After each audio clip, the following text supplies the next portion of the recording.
米よりもパン派ですか？いやー難しいですよ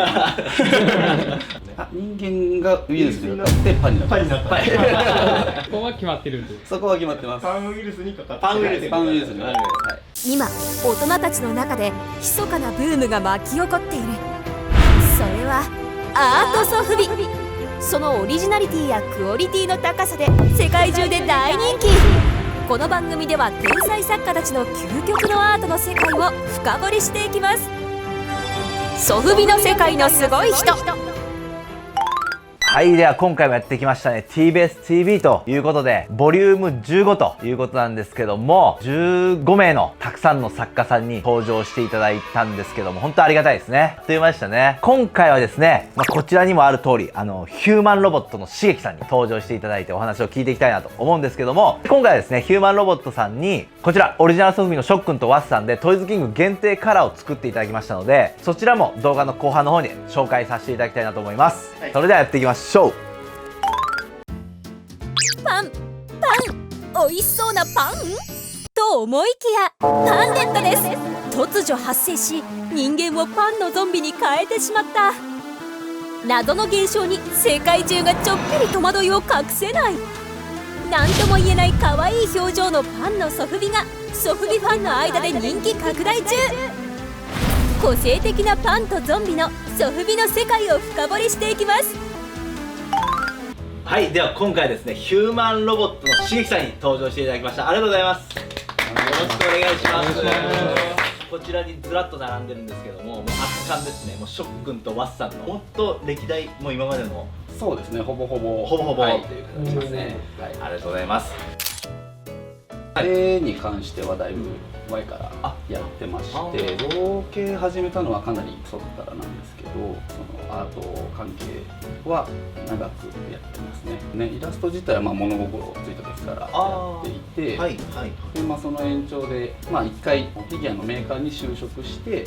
そこから作る側に回りたいと思って造形を学んだ感じですね。ソフビに関しては、一応その原型師として原型をいろいろ半径もののものをやっていたので、一回外注でソフビの原型の依頼が来て、そこで初めてソフビというものを作るきっかけになったんですけど、でソフビが面白いなと思って、で個人でソフビの方もやってみようかなと思って始めた感じですね。き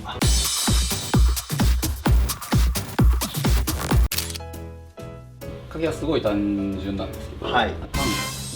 パンが好きだからパンとゾンビが好き。最初別々でパンのフィギュアとゾンビのフィギュア別々で作ろうかなと思ったんですけど、好きなもの同士を混ぜてしまえばいいのかなという単純な理由から生まれたキャラクターですね。なるほど。米よりもパン派ですか？いやー難しいですよ私も好きなんですけど、朝はパンですね。朝はパン。なるほど。クロワッサンですか？食パンが海外の方にも分かるようなものを選ぼうっていうので、食パンっていう概念がちょっとその海外の方に伝わるのかなっていうのと、他にも好きなパンあったんですけど、その日本のパンが食パンだとしたら、海外の方も分かるようにっていうのでクロワッサンにしたっていう、ちょっと海外の方向けと国内の方が分かるようなパンを出せればなっていう感じですね。もともとそのキャラクター選考で作った感じはあるんですけど、そのストーリーは作りながら考えていくっていう感じで、いい意味であんまりその設定を細かく決めすぎない方が良いのかなと。大枠そのお外の設定だけあって、あとはその買われる方とか見た方が自分の中でストーリーを作れればなっていうものにできればと思って作ってますね。男性女性っていうのもつけてないので、元は一応人間っていう設定なんですけど、元が男性だったか女性だったかっていうのも特に決めてはいないので、そこも自由に見て考えてもらえればなと。お客さんが想像が膨らむような感じですよね。人間がウイルスになってパンになった。そこは決まってます。パンウイルスにかかってパンウイルスになる。食パンがクロワッサンになるかは分かんないと。そうです。そこは一応詳細は細かくはどういう感染経路でなるかっていうのも特に決めてないので、今後研究が進めば。そうです。進めば。そう。もしかしたら今後発表されていくかもしれないです。研究が進めば。そうですよね。新たな変異が起こるかもしれないっていうところもね。まだそれも楽しいと思うので、そういったところが。パンが好きすぎて挙句の果てにはゾンビにしてしまったしげきさん。ユーザー自身がそれぞれ考え想像できるストーリー、パンデットたちがさまよう世界、今後のさらなる研究に期待大。ここがすごい。なんかすごい簡単に言うと、柔らかく、ソフビ特有なものなのかもしれないですけど、あまりその直線的な造形とか、エッジの立ったものとかっていうのをなるべく避けるようにしてなんか手に持った時に馴染むというか、なるほど。人間もそのパンも直線的なものとかで出来上がってるものではないので、優しい直線というか、ものを一応心がけて、あと完全に左右対称にならないようにはしてます。ある程度のバランス、左右対称っていうのは意識はするんですけど、顔であったりとか、もちろんパンもそうであったり体もそうで完全に対称ではないので、人が手で作ってるっていうことも含め、左右対称に完全にならないようにはあえてちょっと意識して裏から見てもすっごいこう丸みを帯びた可愛らしいフォルムですよねっていう感じですよね。パンデット以外にもスイングトイズのソフビキャラクターのデザイン造形も担当しているしげきさん。もともと某有名フィギュアメーカーに勤務されていた経験もあるしげきさんが生み出すソフビたちは確かな造形技術で作られるとってもキュートでおしゃれなソフビだった。ここがすごい。パンとゾンビという設定なので、可愛い中にもすごい古い言葉でキモカワみたいな、なるほどなるほど、気持ち悪さもある程度意識しつつ、全部が全部そうではないんですけど、極力そういう方向性に持っていければなっていうのは。一番好きな彩色難しいあります全部いいとは思うんですけど、急に難しい。逆に思い入れがあるんですよ。思い入れとかもいいですね。思い入れがあるのはやっぱり、最初ですね、最初の一発目のこのノーマルカラーっていうのはやっぱり、結構色とかもかなりこだわって作ったので、もちろん最初の2体っていうのはあるんですけど、塗装をあまり施してない成型色のもの、この辺だったりとか、あとこの辺だったりとかっていうのも結構好きで、なんかゾンビ感がなるほどいいですよねこういうあえてその塗装をしないで素材感を生かすみたいなのもちょっと定期的に差し込んではいるので、それも好きなものではありますね。サンプル作った後に、これ時間かかるな、失敗したなって思ったのがこいつですね。そうなんですねこれ量産するのすごい大変なんですけどそれどうやってやられてるんですか？企業秘密です。この売り方は企業秘密です。でもコラボのはこれは伊勢丹で販売してますね。はいすごいそのサンプルを作った時にはこれこのカラーいいなと思ったんですけど、量産する時にちょっと大変だなと絶望しました言われると全部に思い入れがあるというか、並べるとこんなに出してるんだなっていうのはありますけど、いろんなカラーがそうですね、いろいろ試しながら出てくれれば。わかりました。ありがとうございます。香ばしくパンらしい色からゾンビっぽいカラーまでこんなにいっぱい。不思議とマッチしている彩色は並べてみると本当に種類が豊富で迷ってしまいます。ヒューマンロボットはまさに多彩なゾンビパンのベーカリーショップだった。ここがすごい。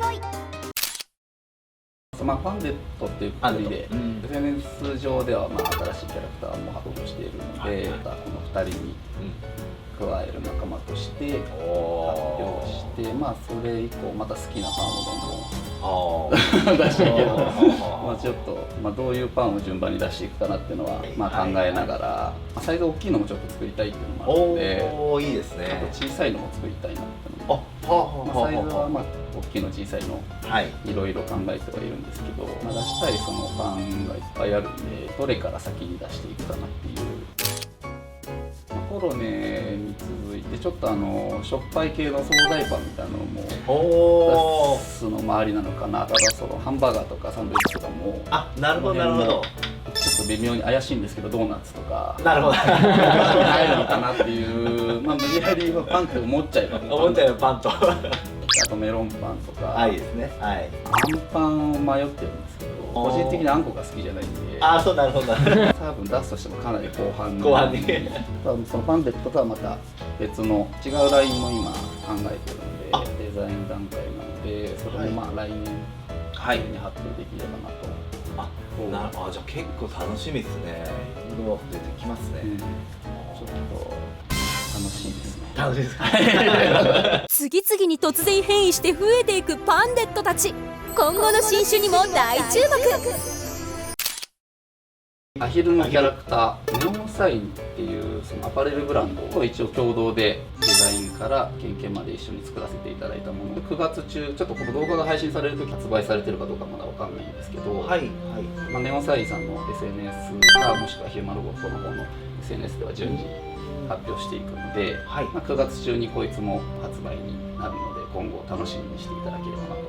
一応ここがそのネオン管になってるっていうああ、なるほどなるほどなるほど。このネオンサインさんからキャラクターからソフビまでを作りたいという依頼があって、ああ、なるほど。そこで一緒に共同で開発したものですね。これネオンダックっていうシリーズ。あ、ネオンだっけ。ははいいはい詳しくはちょっと SNS の方を確認していただければ。はい。はい。はい。では最後にですね、聞いていきたいと思うんですけども、しげきさんにとってソフビとはっていうところで教えていただければと思います。はい。これはもうこの質問絶対来るだろうなとはい。思ってたんですけど絶対この質問来るなって思ってたんですけど、はい。まあ、結構この撮影に来るまでずっと考えてたんですけど、あこのお話いただいてから、はい。まあ結局何なのか答えが出ず、はいはいはいもうソフビとははい。もう僕の中ではもうソフビはソフビでしかないというか、なるほど。はい。昔からそのフィギュアを好きで買っていて、うんまあ、フィギュアのメーカーに勤めて作りたいって言って作る側に回って、大きなフィギュアという国の中でのソフビとはソフビですはい。っていう、まあ、一つのその表現方法の一つであって、はい。なんかすごくかっこいいことは言えないんですけど、もうソフビはソフビ、自分が出したものをソフビとして出したものを見られた方と関われた方がそれぞれ思ってもらえれば。ああ、なるほどなるほど。こっちがそこまで僕の場合はいい意味でそこまでこだわりがないというか、ああ、なるほど。ソフビはソフビ。設定にもそういったところがやっぱり組み込まれてますよね、そのお客さん自身でこう物語を自分でこうそうですね想像していってくださいみたいな感じの、これ以上でもそれ以上そうです、それ以上いうようなというかでもない。はい、ありがとうございます。今回ですね、パンデットシリーズのこちらですね、ショックンとワッサンのトイズキング限定カラーを作っていただきましたというところでご紹介させていただきたいんですけども、こちらの色もまた可愛いんですけど、こだわった部分をまた教えていただければなと思います。いいですよね、個人的にすごいめちゃくちゃいいですよ。いいカラーにまとまったかなとうん思います。まあ、一応その紫ベースでっていうのは決まってたんですけど、はい実光と混ぜることで、これ実光なんで、あ紫と実光の二重なんで、はい暗いところではあ、ありますよって垂らした時の持ち悪さとなんかこの垂れてる感じが木の皮が出ててすごいいいのかなと。気持ち悪い中にこのパステルっぽい可愛らしい色を入れてかつ光るといい感じにまとまったと思います。めちゃくちゃいいですね、こちらのショックンとワッサンなんですけども、トイズキング限定カラーになりまして、TBS より発売をさせていただきたいなと思います。こちらの発売日とかに関してはまた TBS の Twitter などでご案内させていただきたいと思いますので、ぜひ見てみてください。今回はヒューマンロボットのしげきさんでした。いや、ありがとうございます。ありがとうございました。ありがとうございました。ありがとうございます。ありがとうございます。今後もですね、こういった形で装備作家さんの世界観ですとか、個性あふれるさまざまな作品をどんどん紹介していきたいと思いますので、また次回の TBS TV もよろしくお願いします。ソフビ買うなら TBS。 はい、OK です。ありがとうございます。ありがとうございます。ありがとうございます。一番緊張しました。